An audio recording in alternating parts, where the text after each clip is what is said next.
दोस्तों वो कहते हैं ना कि घर का जो सबसे नालायक बच्चा होता है, जिसे नालायक माना जाता है, होता नहीं है, अपने परिवार के लिए, अपने भाई बहनों के लिए सबसे ज्यादा स्टैंड वही लेता है, सबसे अधिक मदद वही करता है। कई फिल्मों में हमने ऐसे सीन देखे हैं, आम जिंदगी में हमने कई ऐसे इंसिडेंट्स देखे हैं। देश में भी कुछ वैसी ही स्थिति है दोस्तों, वैसे ही हालात बने हुए हैं। इस देश में सबसे अधिक नालायक सबसे अधिक बहिष्कृत कौम जो है वो मुसलमानों को माना जाता है, खासकर 2014 के बाद से, जब से ये हिंदूवादी सरकार बनी है। लेकिन जो महाकुंभ का मेला है दोस्तों, जो लगा हुआ है प्रयागराज में, उत्तर प्रदेश में, जहां पर मुसलमानों के लिए नो एंट्री का बोर्ड लगा हुआ है, बैनर लगा हुआ है कि मुसलमान नहीं आ सकते हैं।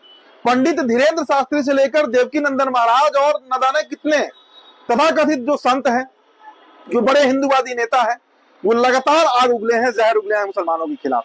लेकिन दोस्तों इस वीडियो में आपको हम कई तस्वीरें ऐसे दिखाने जा रहे हैं जो आपको खुश कर देगा, और इस देश की असल तस्वीर जो है, जो असली तस्वीर है, the real picture of India, वो आपको हम इस वीडियो में दिखाएंगे दोस्तों। कैसे कुंभ में जो यात्री हैं, जो श्रद्धालु हैं, जो भक्त हैं, जो आस्था लेकर पहुंचे हैं स्नान करने, डुबकी लगाने संगम में, उनको मदद कर रहे हैं, वैसे लोगों की मदद कर रहे हैं जो भूखे हैं, प्यासे हैं, जिनके लिए कहीं कोई सुविधा नहीं है, या वैसे परिवारों की मदद कर रहे हैं जिनके अपने लोग की मौत हो गई है कुंभ में। तो बड़ी मार्मिक वीडियो भी है और बड़ी अच्छी वीडियो भी है दोस्तों। चलिए खबरों की शुरुआत करते हैं। आप सभी का स्वागत करते हैं द लाइव टीवी में। मेरा नाम उदित तारण। द लाइव टीवी, सच सबसे आगे। देखिए, प्रयागराज में महाकुंभ का मेला लगा है। 144 साल बाद ग्रह नक्षत्रों की वो स्थिति बनी है जब महाकुंभ लगा है, एक महा मेला का आयोजन किया गया है, और उस मेले में मुसलमानों की एंट्री बैन है, वर्जित है, बोर्ड लगाया गया है, लगातार जहर उगला गया, आपने देखा। लेकिन दोस्तों आपको हम कुछ तस्वीर दिखाना चाहेंगे। सबसे पहले आप ये तस्वीर देखिए। तस्वीर में आप देखिए कि कुंभ मेले से जो श्रद्धालु लौट रहे हैं, कैसे उनके सेवा में इस देश में जो सबसे नालायक कौम समझा जाता है सरकार के द्वारा, चरमपंथियों के द्वारा, वे कैसे आगे बढ़ चढ़कर बिना किसी लोक लिहाज के वो हिंदुओं की मदद कर रहे हैं। मदद क्या कर रहे हैं? वो भोजन पानी का व्यवस्था करा रहे हैं, उनके सुख सुविधा का ध्यान रख रहे हैं, क्योंकि वो जानते हैं कि जो हिंदू वहां पहुंचे हैं वो अपने ईश्वर को, अपने भगवान को आस्था रखकर वहां पहुंचे हैं। तो सरकार चाहे जो रवैया अपनाए, लेकिन मुसलमान अपने ईमान के हैं, और खासकर उत्तर प्रदेश के मुसलमान। तो दोस्तों इसके अलावा आप एक और तस्वीर देखिए, एक और पोस्ट आपको हम दिखाते हैं। इलाहाबाद का पूरा मुस्लिम समाज महाकुंभ की अफरा तफरी से घबराए, भूखे प्यासे, थके हारे और परेशान हिंदुओं की मदद के लिए अपना घर, कॉलेज, मस्जिदों के दरवाजे खोल दिए हैं। कहां गया वो बागेश्वर वाला धीरेन्द्र शास्त्री? कहां गए वे नफरती बाबा जो कुंभ में मुसलमानों पर अघोषित बैन लगाए हुए थे? और बहुत जायज सवाल है, ये सवाल हमारा भी है कि कहां गए शास्त्री जी, कहां गए धीरेन्द्र शास्त्री और देवकी नंदन महाराज जो कुछ कुछ बोल रहे थे, जहर उगल रहे थे? कहां गया भाई? वो लोग तो वीआईपी स्टेटस मेंटेन कर रहे हैं, वीआईपी कल्चर में स्नान कर रहे हैं, मतलब देश की तमाम मीडिया एजेंसी उनको कवर कर रही है, व्यूज बटोर रही है। कहां गए वो लोग? इन गरीब मुसलमानों को तो कोई नहीं जानता है जो मदद कर रहे हैं। इन्होंने अपने मस्जिदों के दरवाजे खोल दिए, मदरसे के दरवाजे खोल दिए, जो मुस्लिम स्कूल्स हैं, इन्होंने वो तमाम व्यवस्था की है जो आम हिंदू श्रद्धालु है, जिन्हें कोई जानता है, जो असली हिंदू है, उनके लिए तो ये मदद कर रहे हैं। एक और तस्वीर आपको हम दिखाना चाहेंगे दोस्तों, देखिए। पंडित आकाश लिखते हैं कि आप देश के मुसलमान सवाल खड़ा करते हैं ना, इलाहाबाद आइए और देखिए, शहर की सभी बड़ी मस्जिदें श्रद्धालुओं के ठहरने के लिए खोल दी गई है। अब तस्वीर दोस्तों आपको हम जामा मस्जिद की दिखाते हैं। देखिए, जामा मस्जिद की तस्वीर है। जामा मस्जिद में पानी और खाने की व्यवस्था की गई है। आप सभी तक हमारा क्रांतिकारी सलाम पहुंचे, आप सब फौलाद हैं, मर जाएंगे पर ईमान पर आंच नहीं आने देंगे, ये मुसलमानों के लिए पंडित आकाश ने लिखा है।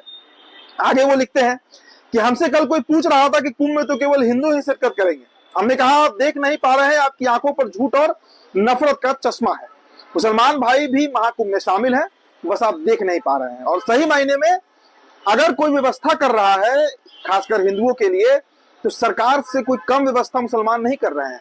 सरकार तो वीआईपी के लिए कर रही है, अंबानी के लिए कर रही है, अडानी के लिए कर रही है, अमित शाह के लिए कर रही है, पंडित धीरेन्द्र शास्त्री के लिए कर रही है, सेलिब्रिटीज के लिए कर रही है जो बॉलीवुड से जा रहे हैं, जिनके पोस्ट वायरल हो रहे हैं।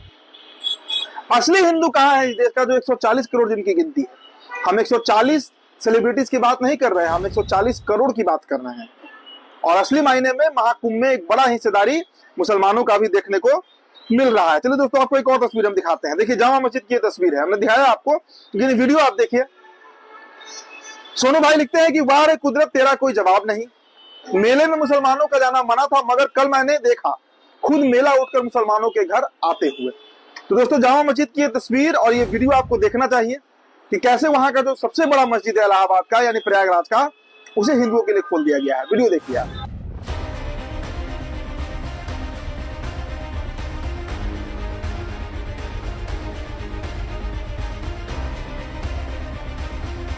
दोस्तों, एक और तस्वीर आपको हम प्रयागराज का ही दिखाना चाहेंगे। देखिए, कड़वा सत्य ने अपने एक्स पर लिखा है कि बहुत खूब, शाबाश इलाहाबाद, आज फिर मुसलमानों ने यह साबित किया है कि उनका दीन इस्लाम उन्हें मजलूमों, बेसहारा और जरूरतमंद की मदद करने का दर्श देता है। दोस्तों, ये वीडियो भी आपको देखना चाहिए, क्योंकि देखिए, ये मस्जिद की तस्वीर नहीं है, ये मदरसे की तस्वीर नहीं है।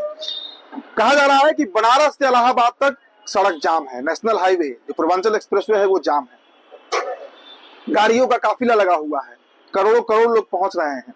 ऐसे में कई ऐसे लोग हैं जो कई दिनों से फंसे हुए हैं। उनकी मदद में कैसे जो मुसलमान हैं प्रयागराज के, बनारस के, वो आगे बढ़ रहे हैं मदद के, इस वीडियो में आप देखिए दोस्तों। बच्चों को दो, सबको दो, सबको दो, ले लीजिए, लेके इसको करने, इसको भेजिए, वही कर भाई ना। तो आपने देखा दोस्तों किस तरह से जो मुसलमान हैं उत्तर प्रदेश के पूर्वांचल के जो मुसलमान है खास करके, वो कैसे बड़े दिल के साथ हिंदुओं से बिना कोई भेदभाव के, बिना छुआछूत के, बिना किसी नफरत के, बिना किसी हेट्रेड के मदद कर रहे हैं। दोस्तों, एक कार्टूनिस्ट है राकेश रंजन, बड़ी तगड़ी बात उन्होंने कही है। उन्होंने कहा है कि शुक्र है कि महाकुंभ में मुसलमानों का कोई लेना देना नहीं है, वरना गोदी मीडिया इस भगदड़ को भी हिंदू मुस्लिम एंगल दे देती। और इस बात से दोस्तों आप भी सहमत होंगे, हम भी सहमत हैं, इस देश का हर एक आम इंसान, आम हिंदू सहमत होगा।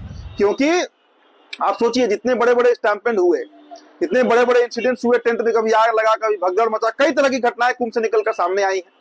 अगर दोस्तों मुस्लिम का एंट्री रहता, मुसलमानों का, और तब यह हादसा होता, तो फिर ये देश का गोदी मीडिया से लेकर तमाम जो बड़े हिंदूवादी नेता हैं, जो तथाकथित संत हैं, आप देवकी नंदन का नाम ले सकते हैं, बागेश्वर धाम महाराज का नाम ले सकते हैं, कई का नाम आप ले सकते हैं। सोचिए क्या तांडव मचा रहा था, मीडिया छाती पीट रही होती, हिंदूवादी नेता जहर उगल रहे होते, जो तथाकथित संत हैं वो आग उगल रहे होते। तो इस तरह का एक पूरा दृश्य देखने को हमें मिल सकता था। इसीलिए राकेश रंजन ने बहुत तथात्मक बात लिखा है कि शुक्र है कि मुसलमान बाहर से ही मदद कर रहे हैं, मेले में कम से कम उनकी एंट्री नहीं हुई, नहीं तो शायद ये तस्वीरें आज निकलकर सामने नहीं आती। तो फिलहाल दोस्तों इस रिपोर्ट में इतना ही, बहुत बहुत शुक्रिया। द लाइव टीवी, सच सबसे आगे।